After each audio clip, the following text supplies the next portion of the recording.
రాష్ట్రంలో ఉన్న పరిస్థితులను దృష్టిలో పెట్టుకొని నిర్మల్ పట్టణ అభివృద్ధిని కోరుకునే విధంగా మరి ఏదైతే బీఆర్ఎస్ పార్టీకి స్వచ్ఛందంగా రాజీనామా చేస్తూ మా గౌరవ కేసీఆర్ గారికి పంపించడం జరిగింది.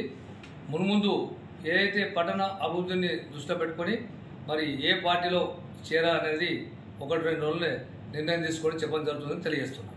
ఏదైతే నాతో పాటు పలువురు కౌన్సిలర్లు సుమారు 10 నుంచి 12 మంది కౌన్సిలర్లు కూడా మరి పార్టీకి రాజీనామా చేస్తూ మరి నేను ఏ పార్టీలో చేరాలనుకున్నా కానీ వాళ్ళందరూ నాతో పాటు కూడా ఆ పార్టీలో వస్తూ మరి నిర్మల్ పట్టణం యొక్క అభివృద్ధిని దృష్టిలో పెట్టుకొని పార్టీలో చేరడం జరుగుతుందని తెలియజేసుకుంటున్నాను.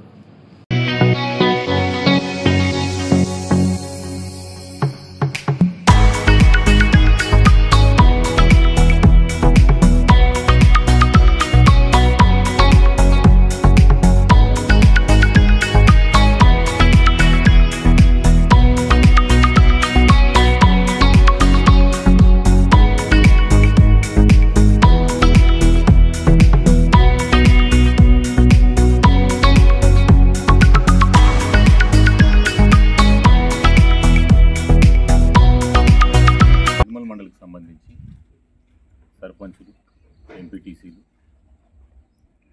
వార్డు మెంబర్లు, టీఆర్ఎస్ పార్టీ గ్రామ అధ్యక్షులు, వివిధ సంఘాల కార్యదర్శులు, అధ్యక్షులు, నాయకులు, టీఆర్ఎస్ పార్టీ సీనియర్ కార్యకర్తలు అందరూ ఈరోజు సర్పంచులు, ఎక్స్ సర్పంచులు 15 మంది, ఎంపీటీసీలు, ఉప సర్పంచులు అండ్ వార్డు మెంబర్లు అంతా కలిసి 40 మంది మరియు కార్యకర్తలు కలిసి ముఖ్య కార్యకర్తలు కలిసి ఇవాళ అందరూ కలిసి రాజీనామా చేయడం జరిగింది. సంతకాలతో ఇవ్వడం జరిగింది. ఇచ్చిన తర్వాత ఏదైతే తొందరలోనే బీసీసీ అధ్యక్షులు సిఆర్ రావు అధ్యక్షతన మా ఆధ్వర్యంలో తొందరలోనే కాంగ్రెస్ పార్టీలో చేరడానికి అందరూ సమైక్యం ఒప్పుకొని సంతకాలు చేయడం జరిగింది.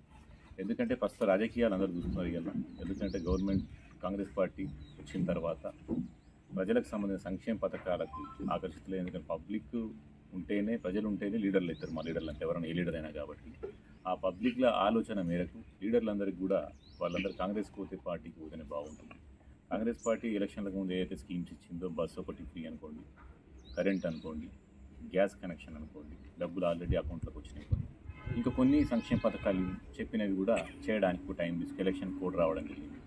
ఇవన్నీ చేసింది కాబట్టి ఆకర్షితులై మా సర్పంచులు, ఎంపీటీసీలు, నాయకులు అందరూ కూడా ఇలా కాంగ్రెస్ పార్టీలో చేయడానికి సుముఖంగా ఉండి ఇవన్నీ